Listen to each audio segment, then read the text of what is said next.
all woman from North Memphis. This particular came down in front of the man in the Footholmes neighborhood. Shot this man 2 times. The young man is running toward the cars that are on the street, looking for support, looking for help. At the same time, there's a gentleman in his car,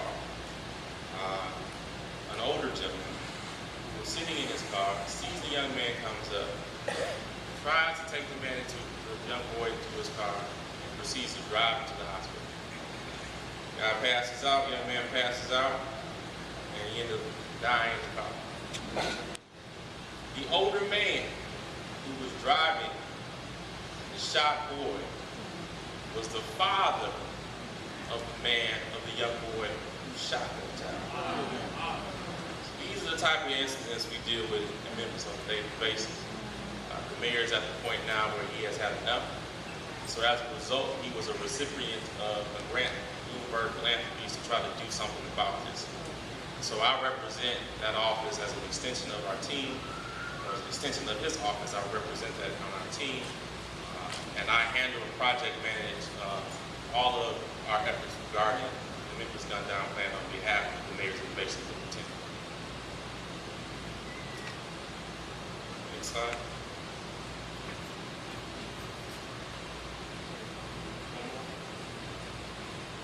One more. So the problem is simply this. Last year we had 157 homicides in Memphis. 112 of those were African-American males. It's that simple. It is a black problem in Memphis.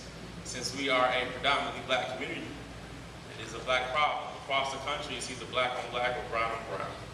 Typically, you're not going to have 60-year-old, 80-year-old white women shoot each other, right? And so in terms of the incidents that we have, that's our issue. We have to find a way to have these young men put the guns down. Simply that, period. There's no other ways to search for words or to couch what I'm saying. You know cousins, you know people in your classes, you know people who have children that are involved with this. My experience teaching on the south and west side of Chicago is no different. Ask my students to raise their hand, at least 80% go up and know someone that has been shot or someone in their family has been shot. So what are some of these issues, right? Some of them are a lack of real and perceived consequences for gun-related crimes. So right now, if I have an illegal gun and I'm underage, I get a $250 fine. That's my bail. I'm back out on the street. So our laws are not tough enough. We have to do something about those that are sort of chronically involved in the process and make sure we tackle that. Community intolerance in terms of the culture of violence. So we have the teddy bears on the poles, but how many times do we do marches? When we hear gunshots in the neighborhood, it becomes something that we're used to, right?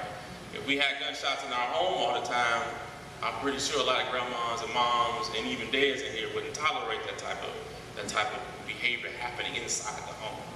So part of it is trying to change the culture of mindset. If it's not on your doorstep, it's on somebody's. And sooner or later, it's going to be on yours. And I'll skip to the next slide, I'm not going to each one. Lack of capacity to provide effective social services for vulnerable youth. There is right now, we are searching for a way to restructure city government. There is no entity within city government right now that is truly sort of co-designing programs with the entire department structure that advocate for youth in the city. So part of it is, even in the midst of budget constraints that we have right now, these conversations that we have with what's actually happened in City Hall yesterday and today, and probably will continue on Monday and Tuesday of next week, how do we find ways to make a difference? One more slide. So what is the mayor saying, really in words? So I quote, "We are convinced that to be successful, we need to treat youth gun violence as a public health problem. In addition to refining our enforcement strategies, we need to intervene early when our young people are at risk of violence, restore the opportunity for young people who have gone down the wrong path, and involve the entire community in a public dialogue about changing the culture of violence." Right? So what does that look like for us in terms of a public health model approach? There are 5 ways we're going to talk about reducing youth gun violence in Memphis. And So by September of next year, we want to reduce gun violence, youth gun violence. When I say youth, we're talking about ages 13 to 24. That represents the young guys that I'm talking about that are shooting each other, and that age group, African American males. There has to be a sense of suppression, right? For those that are chronically involved, how do we continue to take those young men off the street? Those young men that actually threaten police officers, those young men that actually threaten teachers, those young men that actually threaten your sons and daughters. There's also another approach.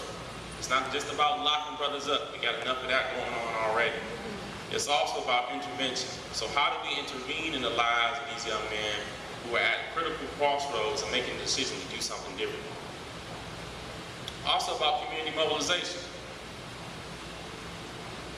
which is the second one down. How do we bring people together and talk about how to move our community forward in challenging these issues? Youth opportunities. When you say to a young brother, I need you to stop putting this gun down, when you intervene in the life of a guy to have him not retaliate on a situation, you have to be able to offer him something.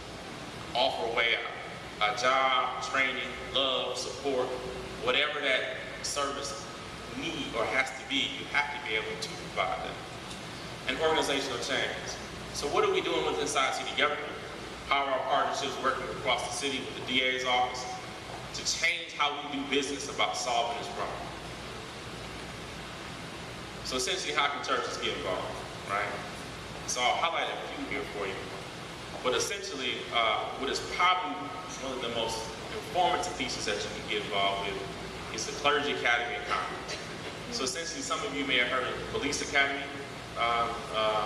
Citizens Police Academy is essentially an opportunity for citizens in the community to learn about what the police department does in all its aspects, right? And go through an extended period to learn what that is. The same thing is true for the Clergy Academy. It goes through in terms of how can the church play a role in reducing gun violence in the city.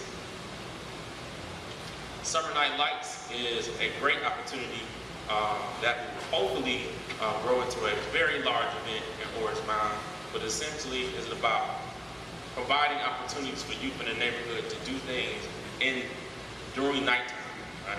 How do we provide something to do rather than being out on the corner or being out on the street? How do we provide opportunities that go a really long way?